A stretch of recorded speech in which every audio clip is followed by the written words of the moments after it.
저희들의 생명과 저희들의 모든 것을 주정하여 주시는 아버지 하나님, 2022년도 마지막 안식일을 맞이하는 이 시간에 저희 사랑하는 성도들 주님 앞에 다시 모였습니다. 주님, 저희가 한 해를 돌아볼 때 정말 감사한 것이 너무나 많습니다. 오늘 저녁에 또 이경상 집사님 좋은 방으로 옮겨주셔서 이제 편안한 잠을 잘 수 있게 해주셔서 더욱더 감사드립니다. 그리고 우리 최 목사님과 노장로님 사모님, 이상철 목사님 정말 많은 분들 편찮으셨지만 많이 회복되게 도와주셔서 감사합니다. 오정근 집사님도 다치셨었지만 많이 낫게 도와주셔서 감사합니다. 또 이 시간에 간절히 원하옵기는 아직도 병마에 시달리고 계신 우리 김종목 집사님과 또 이재찬 장로님 네 분에게도 함께하여 주셔서 정말 저희들이 마지막까지 기도의 응답을 받는 한 해가 되게 도와주시옵소서. 아버지 하나님, 저희들 빈 심령으로 주님의 앞에 모였습니다. 정말 이제 주님께서 주시는 말씀을 통하여 저희들 한 해를 잘 마무리 짓고 이 거룩한 시간에 들어가서 주님께 정말 영광 돌리고 찬양하는 그런 시간들 갖게 도와주시옵소서. 아버지 하나님, 아직도 정말 해결해야 될 문제들이 있는 가정들이 있을 때 주님, 그들의 문제들도 다 주님께서 가장 알맞은 때 해결해 주시고 그 일로 인하여 주님께 영광 돌릴 수 있는 우리 모든 교우님들 되게 도와주시옵소서. 주님께서 이 시간도 함께하여 주실 것을 믿고 예수님의 이름으로 간절히 기도드리옵나이다. 아멘.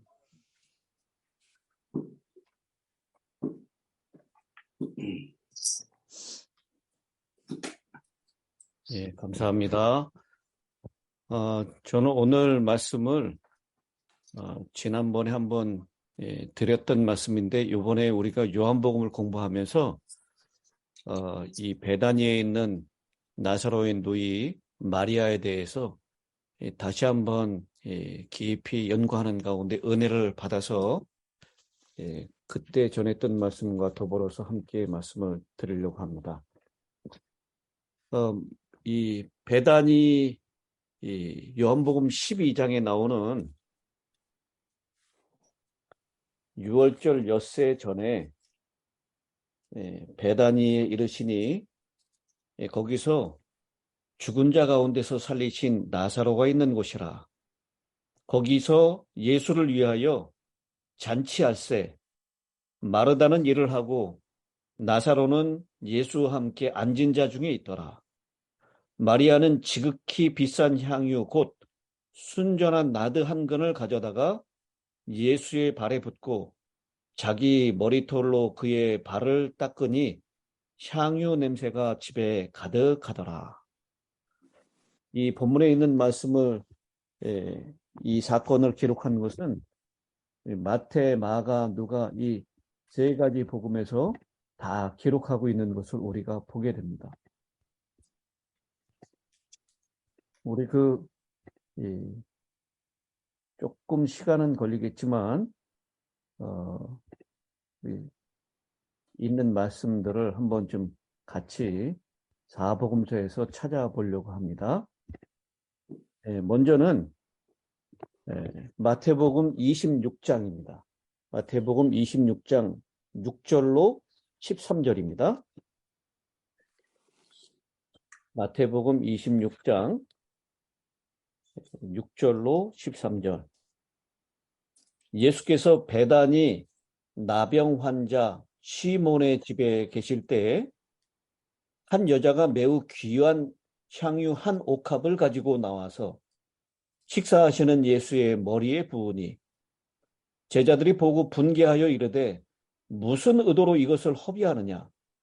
이것을 비싼 값에 팔아 가난한 자들에게 줄 수 있었겠도다 하거늘 예수께서 하시고 그들에게 이르시되 너희가 어찌하여 이 여자를 괴롭게 하느냐? 그가 내게 좋은 일을 하였느니라. 가난한 자들은 항상 너희와 함께 있거니와 나는 항상 함께 있지 아니하리라.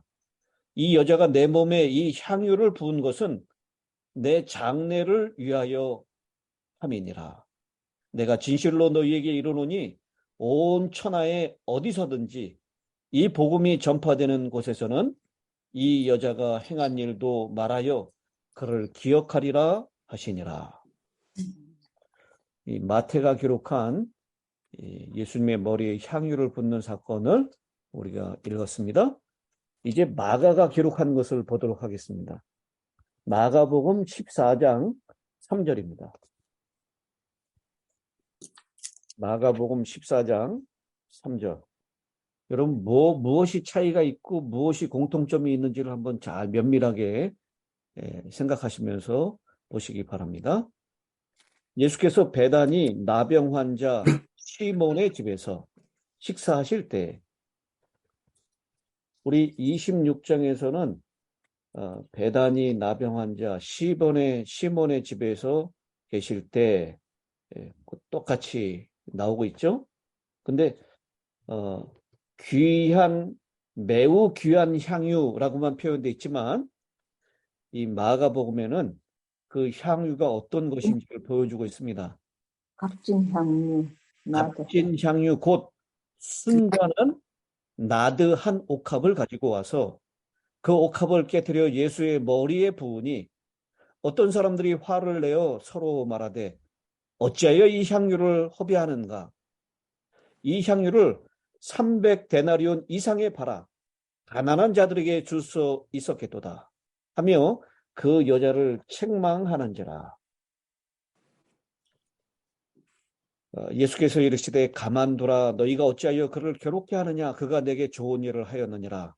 가난한 자들은 항상 너희와 함께 있으니 아무 때라도 원하는 대로 도울 수 있거니와 나는 너희와 항상 함께 있지 아니하니라.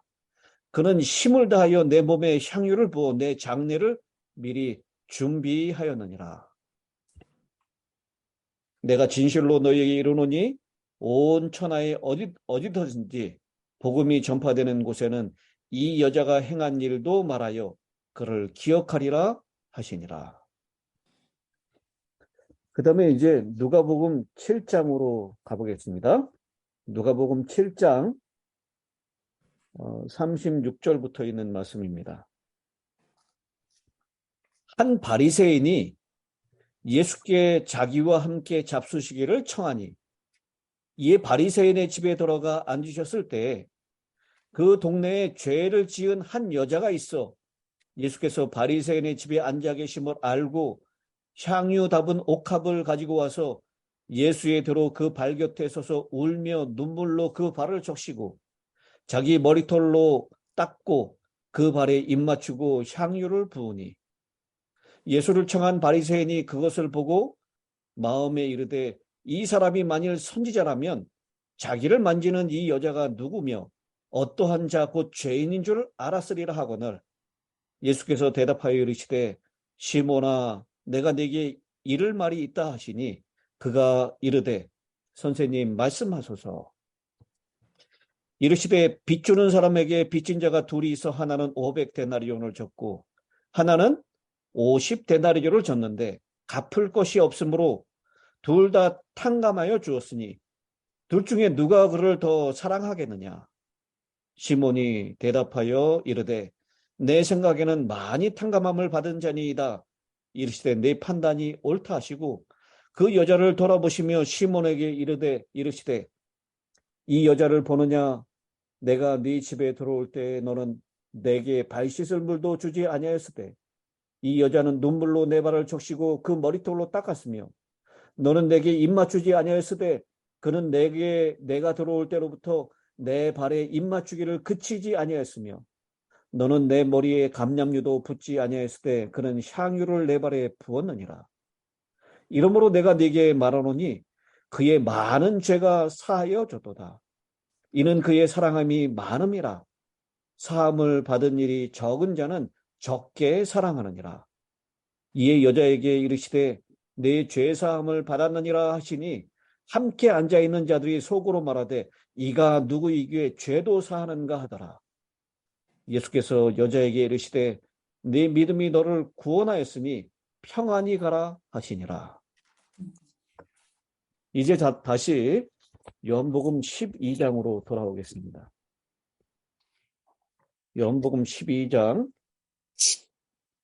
11장을 먼저 보겠습니다. 11장 1절. 어떤 병자가 있으니 이는 마리아와 그 자매 마르다의 마을 베다니에 사는 나사로라. 이 마리아는 향유를 주께 붓고 머리털로 주의 발을 닦던 자요. 병든 나사로는 그의 오라비더라. 그리고 다시 12장으로 넘어갑니다. 2절. 거기서 예수를 위하여 잔치하세 마르다는 일을 하고 나사로는 예수와 함께 앉은 자 중에 있더라. 마리아는 지극히 비싼 향유 곧 순전한 나드 한 근을 가져다가 예수의 발에 붓고 자기 머리털로 그의 발을 닦으니 향유 냄새가 집에 가득하더라.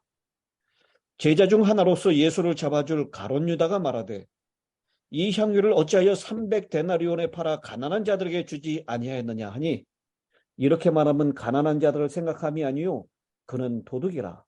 돈깨를 맞고 거기 넣는 것을 훔쳐감이러라. 예수께서 이르시되 그를 가만두어 나의 장래할 날을 위하여 그것을 간직하게 하라. 가난한 자들은 항상 너희와 함께 있거니와 나는 항상 있지 아니하리라 하시니라. 여러분, 사복음서에 나오는 이 주님께 향유를 부은 사건을 읽었습니다. 여기에서 얻어진 정보들을 취합을 한번 해보도록 하겠습니다. 먼저 마태복음 26장 13절.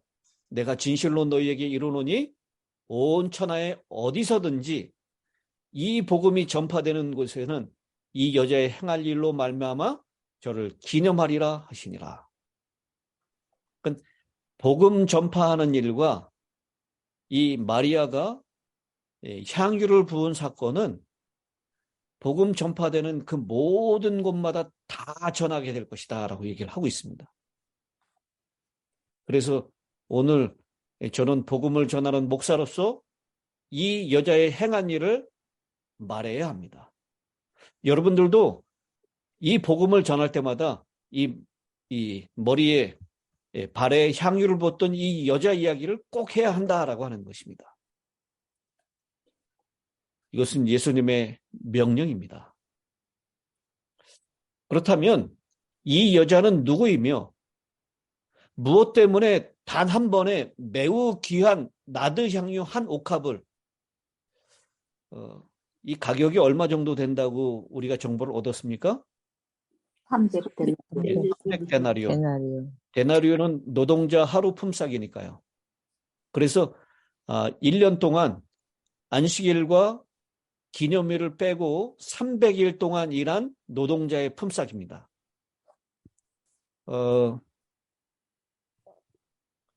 우리 최저 시급이 1시간에 15불 정도 된다고 친다면요. 8시간 일하면 15 곱하기 8. 하루에 120. 120불 정도 되는 거죠. 120불 곱하기 3 하면 36,000불입니다. 그러니까 이 여자가 지금 옥합을 깨트려서 예수님의 머리와 발에 부었는데 그 가격이 36,000불 정도 된다라는 것입니다. 제자들이 분을 내고 투덜거리며 불평했을 만합니까? 이 제자들의 눈에 봤을 때는 36,000불? 이 큰 돈을 팔아가지고 가난한 사람들에게 줬으면, 근데 그걸 한순간에 낭비해버리다니. 이렇게 얘기할 만합니다. 그런데 우리 예수님은 말로 그를 괴롭게 하지 말고 가만두어라 라고 말씀하시면서 내게 좋은 일을 했다라고 칭찬까지 하십니다. 그래서 오늘 이 여자가 한 일이 무엇인지 우리 이 사복음서에 있는 말씀과 또 시대의 소망에 있는 영감의 말씀을 통해서 우리는 이 사건을 잘 이해해야 될 필요가 있다라고 생각을 합니다.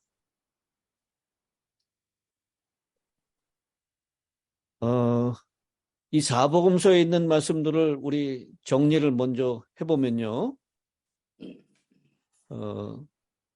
세 복음서, 누가복음, 기사, 거기에는 세 복음서 기자들 중에 한 명 이상이 언급한 여러 사실이 기록되어 있습니다.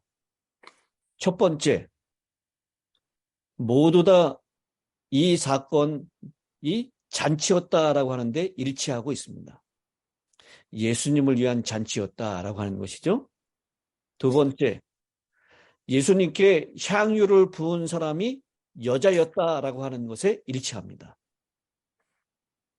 그리고 마태, 마가, 누가 공간복음서 기자들은 모두 향유가 옥합에 들어 있었다라는 데 일치합니다. 근데 요한만은 향유의 용기에 대하여 언급하고 있지 않습니다. 그리고 누가나 마태는 향유의 종류에 대해서 언급하고 있지 않지만 마가와 요한은 그것이 나드였다라고 얘기하고 있습니다. 그리고 누가와 요한은 예수의 발에 기름을 부었다라고 얘기하고 있고, 누가와 요한은 마리아가 예수의 발을 닦기 위해서 머리털을 사용했다라는 사실을 언급하고 있습니다.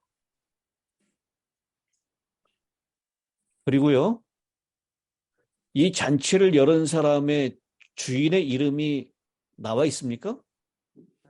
네. 시몬이라고 나왔잖아요. 요한복음에는 나와 있지 않지만 누가복음에 마태, 마가, 누가에 전부 다 그 잔치의 주인의 이름을 시몬이라고 밝히고 있습니다. 너는 발 씻어 물도 안 주고. 예. 누가복음에는 어떻게 보면은 처음에 그 어느 집에서 한 것인지 잘 나와 있지 않는데 예수님께서 말씀하시는 장면을 통해서 우리가 그 이름이 시몬이다라고 하는 것을 알 수가 있습니다. 이렇게 여러분 우리 그 성경책을 보면요. 12장을 한번 보세요. 요한복음 12장. 12장 제일 위에 보면 어디하고 연결되어 있는 성경절이라는 것을 거기에다가 가로치고 설명해 놨습니다. 어디하고 어디만 나와 있죠? 마태와 마가. 네, 마태 26장, 마가 14장 요것만 나와 있어요. 뭐가 빠져 있습니까? 누가 7장이 빠져 있어요. 근데 난 그게 없네. 그거 없는 성경책도 있습니다. 근데 우리 그 요한복음의 그 사도복음서에 연결이 되어 있는 그 장들을 그 사건들 위에다가 기록을 해놨어요. 근데 여기 학자들이 분류하기를 마태하고 마가의 사건은 요한이 기록한 예수의 발에 향유를 붓는 사건하고 일치하지만 누가의 이야기는 글쎄라고 얘기를 하는 것입니다. 누가가 거기 빠져 있어요. 대부분의 주석가들이 누가가 여기 기록한 사건이 다른 복음서 기자들에 의해서 언급된 잔치와 같은 사건으로 볼 수 없다라는 견해를 갖고 있습니다. 그런 결론을 내린 데는 몇 가지 중요한 이유가 있는데요. 첫째, 베다니의 마리아와 누가복음 7장에 나오는 마리아와 동일인으로 여길 수 없기 때문이다라고 얘기합니다. 베다니 마리아하고 누가복음 7장에 나오는 이 마리아는 동일인일 수가 없다라고 생각을 하는 것입니다. 근데요, 마태, 마가, 누가는 그 여자의 이름을 언급하고 있지 않아요. 그렇죠? 누가도 얘기하기를 그 동네에 죄를 지은 한 여자가 있어라고 그렇게만 표현했고요. 마가도 14장에서 한 여자가라고 그냥 이름을 언급하고 있지 않습니다. 마태도 마찬가지고요. 그런데 요한만은 그 여자의 이름이 누구라고 밝히고 있습니까? 마리아. 네, 그 요한만은 마리아다라고 밝히고 있습니다. 여러분, 왜 이렇게 공간복음서는 여자의 이름을 얘기하고 있지 않는데 이 요한은 여자의 이름을 언급하고 있을까요? 생각해 보셨습니까?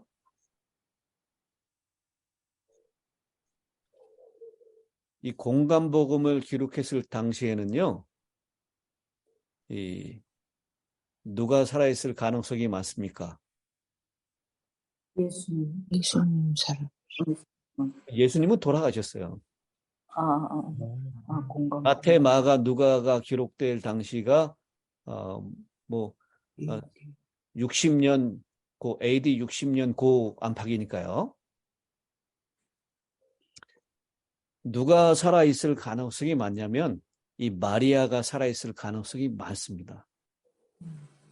그래서요, 마리아의 프라이버시를 존중하는 의미에서 이 예수님께 향유를 부었던 그 여인의 이름이 마리아다라고 얘기하고 있지 않아요. 그냥 한 여인, 그 동네의 죄인, 죄를 지은 한 여자 이렇게 표현하고 있을 뿐입니다. 근데 요한이 기록했을 당시는 거의 이제 AD 100년을 가까이 두고 있는 때였어요. 확실하게 마리아가 죽었습니다. 그래서 요한은 마리아의 이름을 언급하는데 주저함이 없이 마리아의 이름을 거기에다 밝혀두고 있는 것입니다.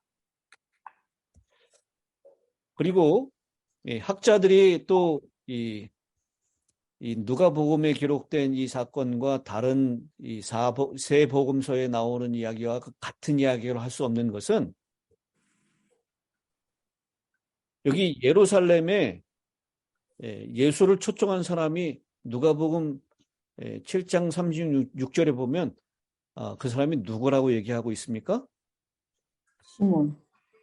아니, 시몬이 아니고 7장 36절에 누가복음 7장 30. 누가복음 7장 36절 바리새인. 바리새인이라고 언급하고 있어요. 마태, 마가, 요한은 바리새인이라는 언급이 없습니다. 근데 누가는 바리새인이라고 시몬의 이름을 얘기하고 있어요. 이 시몬의 지위를 얘기하고 있습니다. 예루살렘에서 오리밖에 떨어져 있지 않은 2.7km 떨어져 있는 그 베다니에서 한 바리새인이 십자가 사건 일주일도 채 남지 않은 때 예수의 메시아성에 관한 의혹을 마음에 품고서 어떻게 예수를 공개적으로 접대할 수 있는지에 대한 의문, 이것 때문에 누가의 기록은 다른 복음서의 기록과 같은 것으로 볼 수 없다라고 생각을 하는 것입니다. 그리고 누가의 기사와 다른 세 복음서 기사에 나타나는 여러 모순적인 차이점 때문에 이 사건은 같은 일이 일일 수 없다라고 얘기를 하고 있습니다. 이 주석가들의 이런 주장에 대해서 우리가 결코 가볍게 간과해서는 안 될 것입니다. 그러나 언뜻 맞는 듯이 보이지만 사실 그 어떤 것도 그 문제들에 대한 문제들에 근거한 결론은 아닙니다. 그래서 우리는 이 사복음서에 있는 기록을 면밀하게 살피고 또 우리가 꼭 찾아봐야 될 것이 있습니다. 무슨 책이죠? 주석이요. 이 말씀을 기록한 시대의 소망의 영감의 글입니다. 사복음서와 시대의 소망에 있는 말씀을 통해서 이 사건이 같은 사건이고 여기에 나오는 이 여자와 또 시몬과 유다에 대한 이야기를 우리가 종합적으로 다 알 수가 있게 됐다라고 하는 것입니다.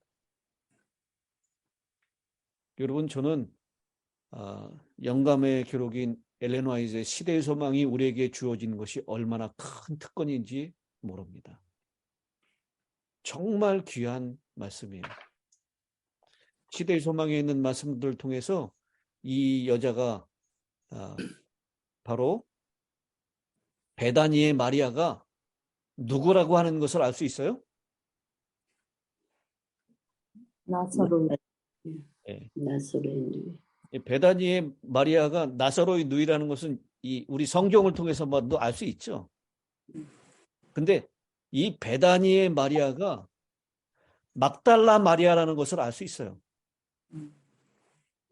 그리고 7 귀신 들렸던 여자라는 것을 알 수 있습니다. 그리고 요한복음 8장에 가늠하다가 현장에 잡힌 여자라는 것을 알 수가 있습니다. 이건 귀한 통찰이라고 생각을 합니다.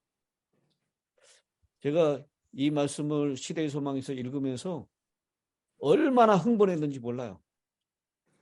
그리고 신학교에서 교수님을 통해서 이 구절에 대해서 얘기를 공부를 할 때, 다른 교단이 가지 못하는 통찰력, 그리고 이 베다니 마리아, 막달라 마리아, 가늠하다가 현장에 잡힌 마리아가 동일이라는 것을 보고 정말 전율을 느꼈습니다.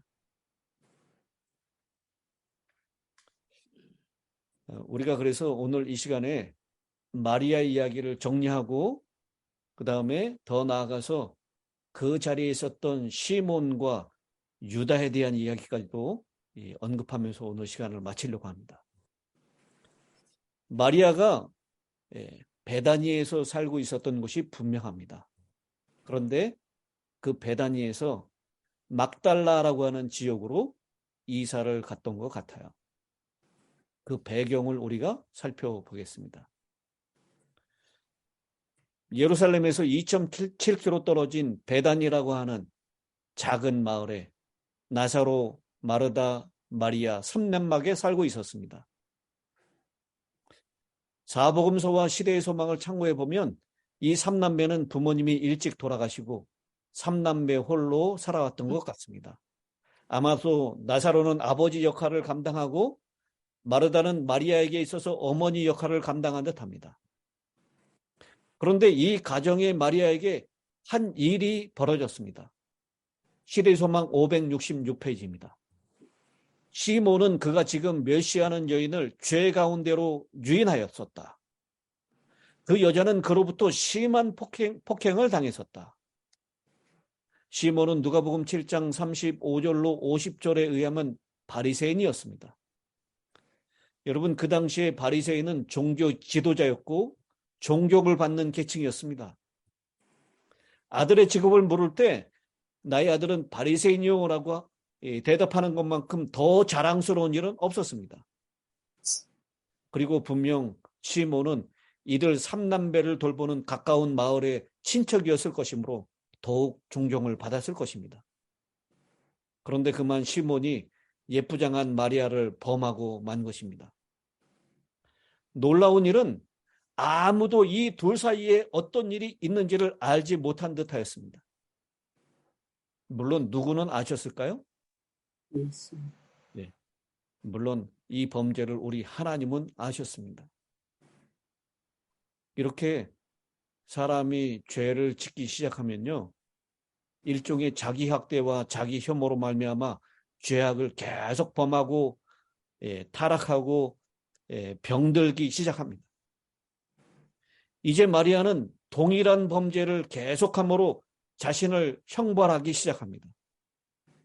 그리고 이 죄는 작은 마을에 다 알려지게 되었습니다. 가늠하다 현장에서 잡히기도 했습니다. 더 이상 부끄러워서 그 마을에서 살 수가 없었던 마리아는 간단한 집을 꾸려서 막달라로 피신을 했습니다. 막달라에서 그녀는 문란한 여인으로, 거리의 여인으로 살아가고 있습니다. 이러한 생활을 하고 있는 마리아는 막달라 지방을 들리신 예수님을 만나게 되었고요. 음란한 마귀, 사기 들어서 자그마치 7번이나 책망하시는 예수님의 음성을 듣게 됩니다. 누가복음 8장 2절에 보면 또한 악기를 쫓아내심과 병고침을 받은 어떤 여자들 곧 7 귀신이 나간 자 막달라인이라 하는 마리아라고 소개하고 있습니다. 그의 죄악 생활을 예수님을 통하여 청산하게 되는 경험을 하게 된 것입니다. 막달라는 이제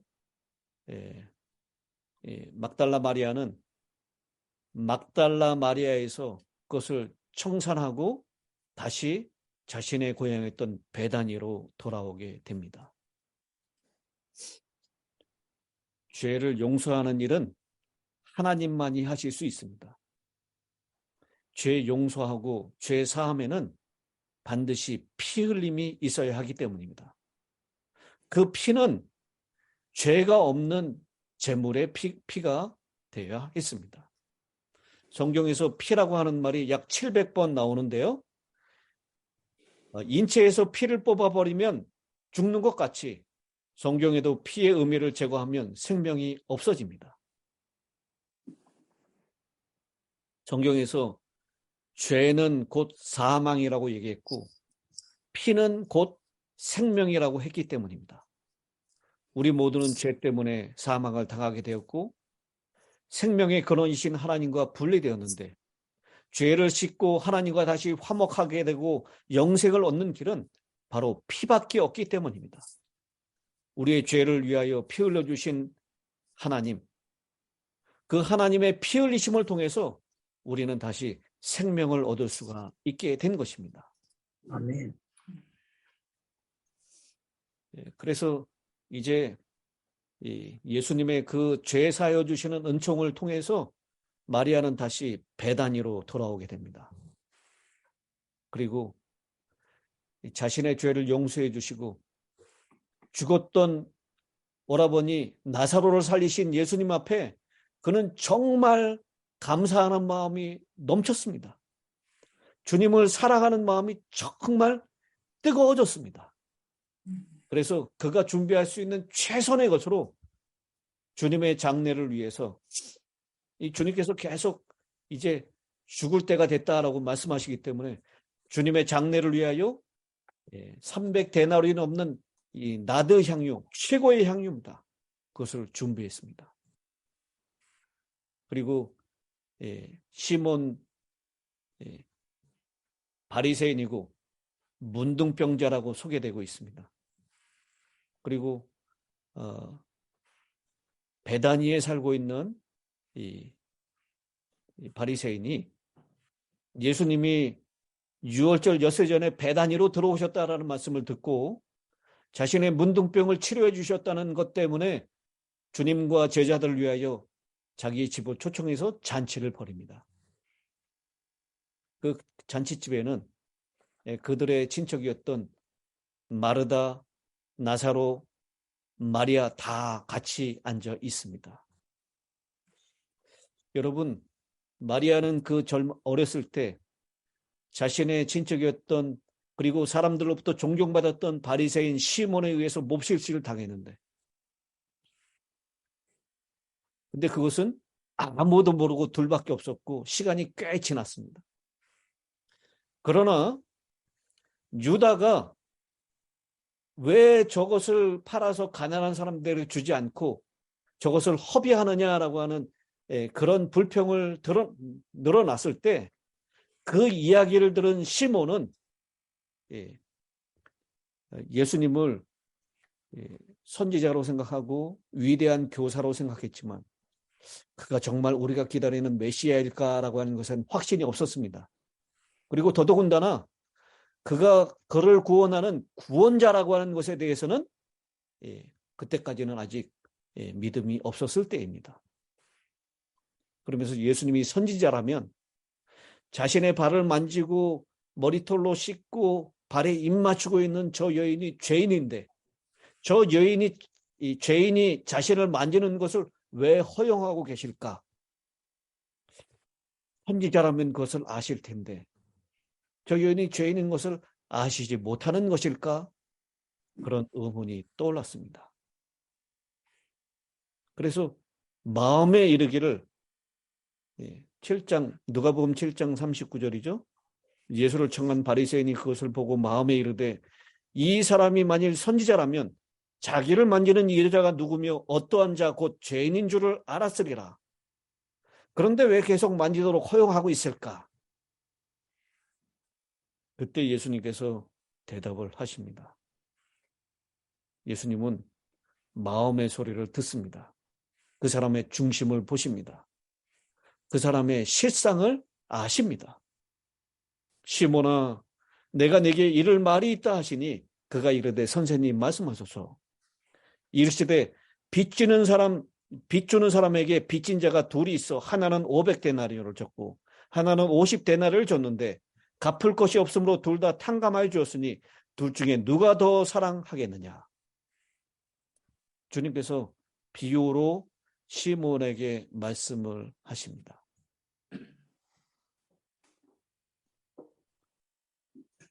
시몬이 대답하되 내 생각에는 많이 탕감함을 받은 자니이다. 이르시되 내 판단이 옳다 하시고 그 여자를 돌아보시며 시몬에게 이르시되 이 여자를 보느냐. 그러면서 쭉 말씀하시면서 그 여자의 많은 죄가 47절이죠. 이러므로 내가 네게 말하노니 그의 많은 죄가 사하여졌도다. 이는 그의 사랑함이 많음이라 사함을 받은 일이 적은 자는 적게 사랑하느니라. 이 마리아가 자신의 전 재산에 해당되는 그 36,000불을 한 번에 깰 수 있었던 것, 그것은 주님께 많이 용서함 받고 많이 사랑하기 때문이다라고 얘기를 하고 있습니다. 그런데요, 주님께서 비유로 말씀하시는 가운데 500데나리온 빚진 사람, 50데나리온 빚진 사람을 얘기하셨는데 이 둘 중에 마리아하고 이 시몬을 빗대서 말씀하셨습니다. 여러분 생각에는 500데나리온을 빚진 사람이 누구라고 생각하십니까?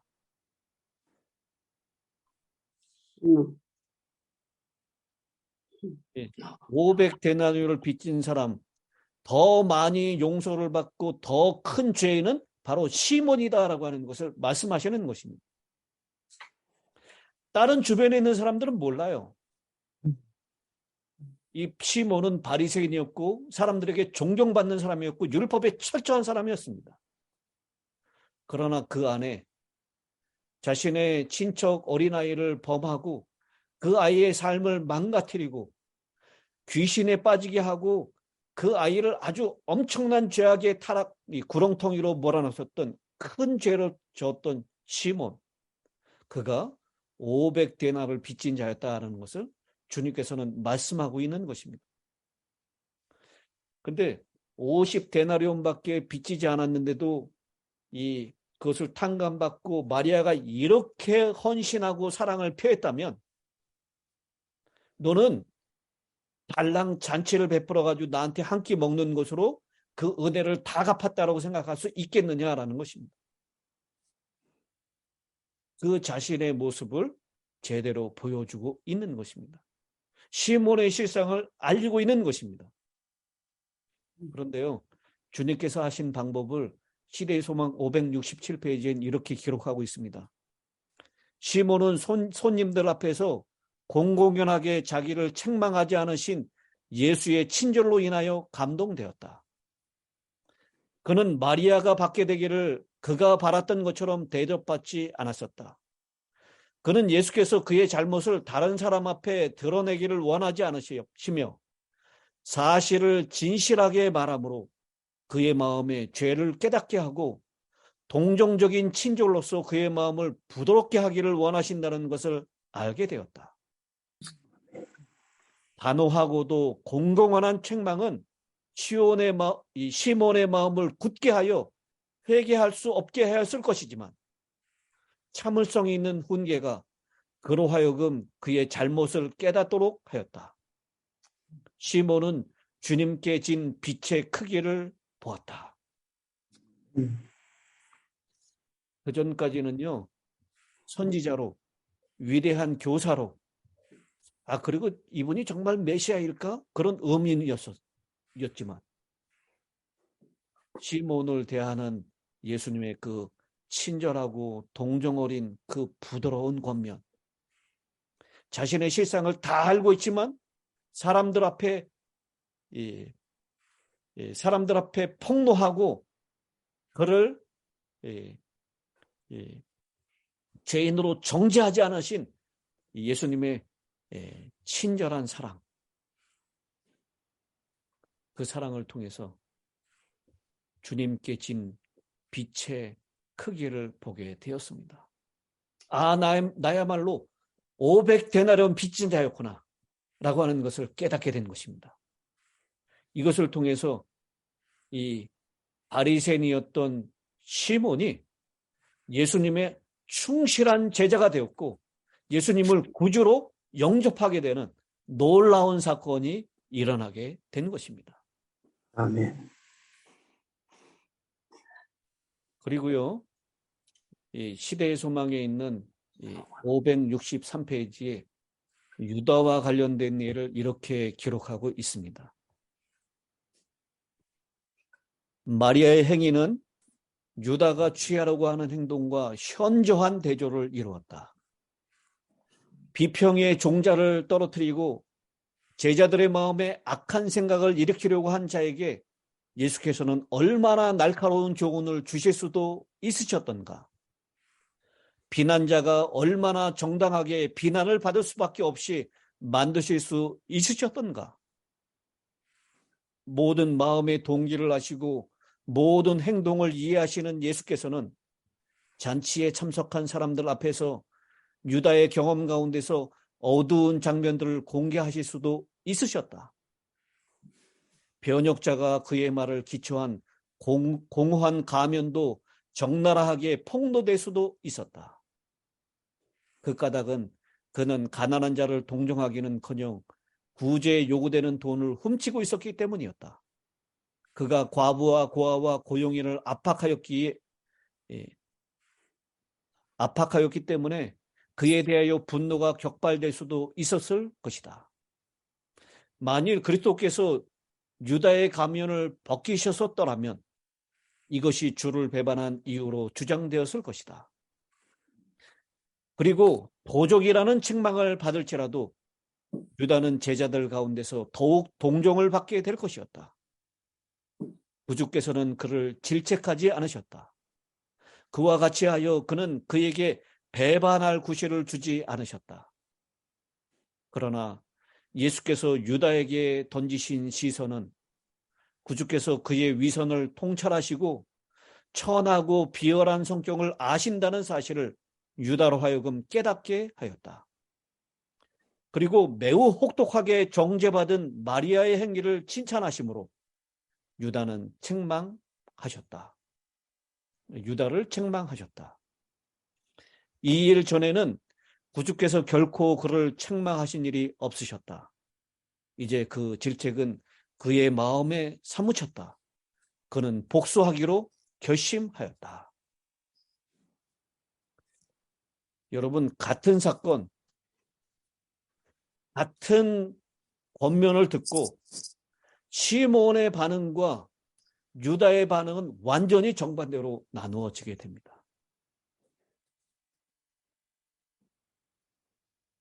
주님은 그들의 위선과 그들의 죄악을, 그들의 어두운 면을 다 꿰뚫고 계시고 그것을 사람들 앞에 나타낼 수 있었습니다. 드러낼 수 있었습니다. 그러나 그것은 주님이 죄인을 대하는 태도가 아니었습니다. 죄를 죄라고 지적할 수 있었지만 주님께서는 그들을 부드럽게 끝까지 참을성 있게 훈계하고 깨우칠 수 있도록 그들에게 권면하셨습니다. 우리 주님의 이 놀라우신 사랑, 그 사랑이 부어진 것을 경험한 마리아는 더 이상 주님 앞에 아낄 것이 없었던 것입니다. 자기 아들을 주시니가 더 무엇을 아끼겠느냐라고 성경은 말씀하고 있지 않습니까? 하나님께서는 자신의 독생자 예수 그리스도를 우리에게 주셨습니다. 우리가 아직 죄인 되었을 때 십자가에 달려 돌아가시게 하셨습니다. 그 십자가에서 부어진 낭비된 사랑, 우리에게 쏟아부으신 그 사랑이 결국 아무것도 아깝지 않게 이 마리아가 향유를 깨뜨릴 수 있게 했던 것입니다. 그래서 결국 이 마리아가 향유를 부은 사건은 예수님이 살아계실 때 예수님의 장례를 예배하는 일이 되었습니다. 우리 그런 얘기를 흔히 하죠. 부모님이 돌아가시고 난 다음에 가지 말고 살아계실 때 한 번이라도 더 찾아뵈라고. 돌아가시고 난 다음에 아무것도 알지 못한다고. 우리 시대의 소망에는 그렇게 비교를 하고 있더라고요. 이 마리아가 부은 예수님의 장례를 위해서 부은 향유, 그리고 아리마대 요셉과 니고데모가 준비했던 죽은 다음에 갖다 드린 향유. 이 둘 중에 주님이 정말 위로가 필요하고 주님 앞에 감사와 헌신의 정신이 필요했었던 그때 이 마리아의 이야기를 통해서 주님은 너무너무 기뻐하고 감사했다라고 하는 표현을 하고 있습니다. 우리에게 부어주신 사랑의 크기가 어떠한 것인지를 깨닫고 있다면 우리의 죄가 얼마나 큰 죄였고 그 탕감받은 빚이 얼마나 컸다는 것을 깨닫게 된다면 우리가 주님 앞에 무엇을 아낄 수 있겠습니까? 우리가 주님 앞에 너무 커서 하지 못할 희생은 없을 것입니다. 우리가 주님 앞에 너무 귀해서 바치지 못할 것은 없게 될 것입니다. 오늘 이 마리아의 모습을 통해서 낭비된 사랑을 했었던 그 마리아의 이야기는 낭비된 사랑을 우리에게 보여줬던 복음의 이야기이기 때문에 복음이 전하여지는 곳마다 이 여인의 이야기가 전해지도록 주님께서는 우리에게 명령하고 있는 것입니다. 시대의 소망 563페이지에 있는 말씀을 읽고 오늘 말씀을 정리합니다. 이 일은 온 세상에 전파된 것이었다. 복음이 전파되는 어느 곳에든지 마리아의 선물은 그 향기를 발할 것이며 그의 꾸밈없는 행동을 통하여 심령들이 축복을 받을 것이다. 나라들은 일어나고 또 넘어질 것이며 군주들과 정복자들의 이름은 잊혀진 바 될 것이나 이 여인의 행동은 거룩한 역사의 페이지에서 영원히 없어지지 않을 것이다. 시간이 끝나는 날까지 그 깨어진 옥합은 타락한 인류에 대한 하나님의 사랑의 이야기를 말해줄 것이다.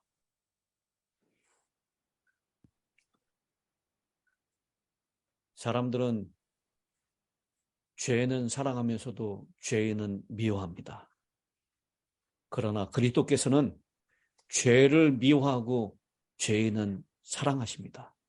아멘. 이것이 그리스도를 따르는 모든 사람들의 정신이 되어야 합니다. 그리스도의 사랑은 비난하는 데는 느리고 회개함을 분별하여 용서와 격려를 하는 데는 신속하고 방황하는 자를 거룩한 길로 인도하여 그의 발이 그 길에 머무르도록 해야 합니다. 사랑하는 힐탑 성도 여러분, 우리가 어떠한 죄를 지었든 주님께로 가지고 나가서 용서를 받으십시다. 그리고 용서받은 사람으로 우리도 그분을 사랑합시다. 그리고 다시는 죄를 범치 않기 위하여 그 발 아래 더욱 자주 앉으십시다. 마리아는 그것을 알았기 때문에 놓치지 않고 주님이 말씀하시는 그 발 아래 앉았던 것입니다. 죄를 극복할 수 있는 유일한 길, 주의 말씀의 발 앞에 나오는 것입니다. 우리 모두가 오늘 이 향유를 부었던 베다니 마리아, 막달라 마리아, 7 귀신 들렸던 마리아, 가늠하다 현장에 잡혔던 이 마리아의 놀라운 하나님의 은혜로 변화된 이야기를 통해서 우리도 그렇게 변화되고 그렇게 주님을 사랑하고 주님께 헌신하고 주님의 말씀하시는 자리 발 앞에 더 자주 앉기로 이 시간 결심하시는 저와 여러분이 되시길 바라면서 말씀을 마치겠습니다. 아멘. 기도하겠습니다. 아멘. 이거 질문이라고 해도 되는지. 예. 리아가 간음하는 현장에서 잡혀왔다고 그랬잖아요. 그런데 출애굽기에 보면 그런 간음한 자리에는 남자와 여자를 둘 다 잡아와야 된다는 말이 있잖아요. 예. 그런데 왜 남자는 잡아오지 않았을까요? 그래서 이게 바리새인들이 꾸민 함정이라는 거예요. 그래서 그 장면의 이야기를 우리 그 시대의 소망에는 그 제목을 뭐라고 붙였냐면 함정 앞에서인가요? 제가 좀 찾아볼게요. 네, 함정 가운데서 이렇게 제목을 붙였어요. 사실은 이 간음하다 현장에 잡히면 남자 여자가 같이 잡혀왔어야지. 그리고 같이 돌에 맞아야 되는 것이 모세 율법의 이야기입니다. 근데 남자는 없어지고 여자만 잡힌 것은 바로 함정을 파놓은 것이다라고 하는 것이에요. 주님께서 돌로 쳐라 해도 로마의 법에 걸리고 사형권이 없었기 때문에요. 돌로 치지 말아라라고 하면 모세 율법을 범하는 자로, 그래서 이러지도 저러지도 못하는 함정에 몰아넣게 한 것입니다. 예, 기도하겠습니다. 하늘에 계시는 아버지 하나님, 오늘 이 마리아의 이야기를 통하여 하나님께서 우리에게 어떠한 사랑을 베풀어 주셨는지 다시 한번 깨닫게 해주시니 은혜를 감사합니다. 아멘. 그리고 그 사랑에 부어진 하나님의 사랑에 감동되고 하나님의 사랑에 전율하는 이 마리아가 주님 앞에 아낄 것이 없이 헌신했던 이야기를 통해서 우리도 그렇게 하나님의 사랑을 받고 깨닫고 주님 앞에 헌신하는 자로 설 수 있도록 은혜를 베풀어 주시옵소서. 아멘. 그리고 이 사건을 통해서 죄인을 다루시는 주님의 끊임없는 인내하심과 죄를 향하여 회개하도록 권면하시는 참을성 있으신 주님의 모습을 보게 하시니 감사합니다. 아멘. 오늘 시몬처럼 주님의 권면에 깨달음이 있게 하시고 회개가 일어날 수 있도록 도와주시옵소서. 아멘. 유다가 간 길을 걸어가지 않도록 성령 하나님 우리의 심령을 붙잡아 주시고 매 순간 인도하여 주시옵소서. 아멘. 오늘 이 안식일이 주님을 만나는 감격의 안식일이 되게 도와주시옵시고 내일 밝은 날 우리 성도들과 더불어서 교제하는 가운데 하나님의 하나 되게 하는 역사를 맛보게 하여 주시옵소서. 아멘. 이 안식일 몸이 불편하고 또 마음이 연약하신 분들 주님의 치유하시는 손길로 회복이 있게 하여 주시옵시고 안식일에 병자를 치유하셨던 주님의 권능의 손으로 주의 사랑하는 연약하신 분들의 상처와 그 몸에 안수하셔서 온전한 회복이 있는 복된 날 되게 하여 주시옵소서. 아멘. 위에 흩어져 있는 가족들, 자녀들 어디에 있든지 하나님께 그 마음을 드리고 하나님과 만나는 감격의 안식일이 될 수 있도록 도와주시옵기를 우리를 사랑하시는 우리 구주 예수님의 귀하신 이름으로 감사하며 기도드리옵나이다. 아멘. 아멘. 아멘.